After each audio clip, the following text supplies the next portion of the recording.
Sempat menjadi sopir angkot, inilah kisah sukses dari Prayogo Pangestu, figur yang merupakan orang ketiga terkaya di Indonesia. Beliau merupakan pemilik dari Barito Pacific, sebuah perusahaan yang bekerja di sektor sumber daya alam. Mengawali karirnya dari bawah, Prayogo Pangestu mampu memutarbalikkan keadaannya dan berhasil meraih kesuksesan yang fantastis.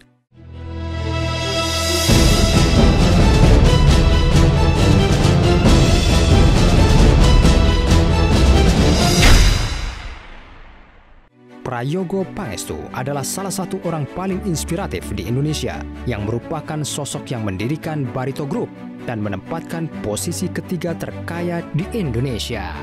Ia mengawali perjalanan karirnya dari titik yang rendah hingga sukses berada di puncak kejayaan. Kini, ia pun mampu meraih kesuksesan hingga meraup kekayaan sebesar 7,6 miliar US dollar atau 84,6 triliun rupiah. Penasaran sama kisahnya? Inilah cerita perjuangannya. Pria dengan nama asli Pang Jompen ini lahir pada tanggal 13 Mei 1944 di Kabupaten Sambas, Kalimantan Barat. Karena keterbatasan ekonomi, Prayogo hanya mampu menyelesaikan pendidikan tingkat menengah pertama atau SMP. Bertekad untuk mengubah nasibnya, Prayogo merantau ke Jakarta dengan tekad yang besar dan kemauan yang kuat. Setibanya di Jakarta, Prayogo langsung mencari pekerjaan. Namun, nasib belum berpihak kepadanya dan ia pun tidak berhasil mendapat pekerjaan di mana-mana. Karena frustrasi, Prayogo memutuskan untuk pulang ke Kalimantan di mana ia mendapat pekerjaan sebagai sopir angkutan umum, jurusan Singkawang Pontianak. Sambil menjadi sopir angkot, Prayogo juga membuka usaha kecil-kecilan dengan menjual bumbu dapur dan ikan asin. Prayogo melanjutkan kehidupan ini selama beberapa saat sebelum sesuatu merubah hidup dia. Salah satu faktor yang mengubah hidupnya adalah berkat pertemanannya dengan Burhan Urai atau yang kerap dipanggil Raja Kayu. Prayogo pertama kali bertemu dengan Burhan Urai saat ia masih menjadi sopir angkot pada tahun 1960-an. Pada tahun 1969, Prayogo pun bergabung dengan Jayanti Group milik Burhan Urai untuk mengurusi hak pengusahaan hutan. Selama di Jayanti Group, karir Prayogo pun terus melesat tinggi hingga berhasil menjadi General Manager setelah 7 tahun bekerja di sana. Hanya 1 tahun setelah ia mendapatkan jabatan General Manager, Prayogo resign dan memutuskan untuk melakukan hal yang sangat berisiko. Ia membeli sebuah perusahaan kayu yang sedang krisis finansial. Nama perusahaan tersebut adalah CV Pacific Lumber Co. Prayogo meminjam sejumlah dana pada sebuah bank untuk membeli perusahaan kayu ini.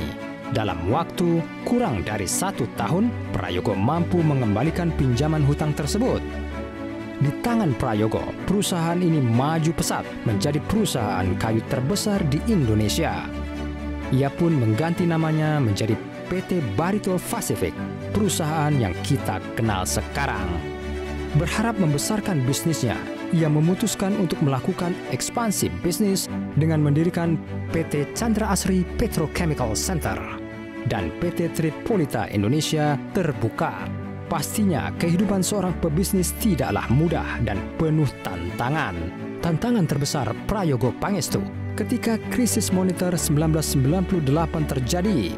Bagaimana tidak? Dikutip dari Kontan, nilai kapitalisasi Barito Pacific anjlok dari 5 miliar US dollar menjadi 3 juta US dollar.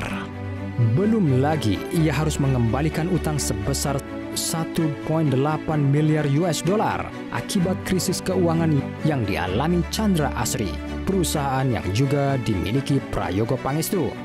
Tapi bukan Prayogo Pangestu namanya jika menyerah pada keadaan terjepit. Ia berhasil memulihkan keuangan bisnis dengan menggabungkan perusahaan-perusahaan miliknya dalam satu platform, yaitu Barito Group. Di bawah bendera Barito Group, Prayogo memperluas bisnisnya di bidang perkayuan, petrokimia, minyak sawit mentah, dan properti. Pada tahun 2016, bahkan dilansir dari Forbes, kenaikan kekayaan Pangestu merupakan yang paling besar karena menguatnya harga saham PT Barito Pasifik Terbuka (BRPT) hingga 1000%.